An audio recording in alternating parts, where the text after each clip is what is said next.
In vetta alla classifica nel campionato Under 16 il Castelvetrano Selinunte ospita allo stallone Castro di Campobello di Mazara i parità della Soccer Tirreno, compagine Madonita che occupa il sesto posto in classifica. 3 i risultati utili consecutivi inanellati dal Castelvetrano Selinunte Soccer Tirreno, che viene dalla vittoria casalinga per 5-1 contro l'Oratorio San Giovanni Battista.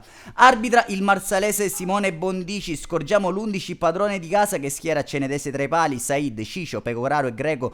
In difesa acquisto Giacalone, Norrito immediato, Salerno, Tumbarello e Bonino a comporre il tridente offensivo. Al quarto tiro dalla distanza di Giacalone respinto da Magurano, un minuto più tardi dal corner che ne segue, sfera messa dentro allungata da Magurano sui piedi di Bonina che calcia a botta sicura trovando la respinta di Magurano. Al quarto d'ora lancio in profondità di La Rocca per Messina che con un gran destro porta in vantaggio a sorpresa la Soccer Tirreno. Al giro di boa la prima frazione, palla messa dentro da acquisto allontanata dalla difesa sui piedi di Greco che arma il destro, lambisce solamente il palo. Al 24esimo gran palla visionaria di Norrito per Bonina che salta, anche Magurano deposita nella porta ormai sguarnita per il pareggio del Castelvetrano Selinunte che replica poco dopo la mezz'ora con il lancio in profondità ancora per Bonina che ha un'autostrada dinanzi a sé, entra in area di rigore e decide di far tutto da solo trovando la respinta di Magurano. Primo cambio intanto con Di Maio che rileva Salerno, va così in archivio la prima frazione di gioco. Passiamo alle nostre immagini alla ripresa. Di Maio in azione personale prova il mancino in bocca all'estremo difensore della Soccer Tirreno.